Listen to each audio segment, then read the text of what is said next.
சொல்லுங்க. மற்றவர்களை குறித்த கண்டிஷன் நமக்கு தெரியுது, ஆனா நம்மளை குறித்த கண்டிஷன் யாருக்கு தெரியல? நமக்கு தெரியல, நமக்கு தெரியவும் விரும்பல.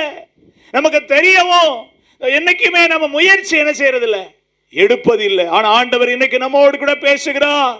உங்களுடைய ஆத்துமாவை குறித்து நீங்கள் நன்றாய் அறிய வேண்டும். உங்கள் ஆத்துமாவுடைய சரியான புரிதல் உங்களுக்கு வேண்டும்.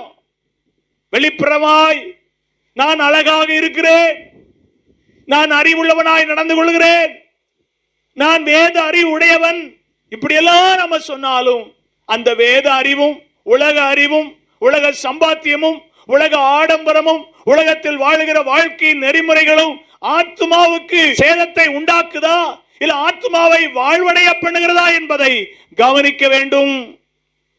ஆமென் சொல்லுங்க. அல்லேலூயா. ஆத்மா அவசியமான அனுபவத்தை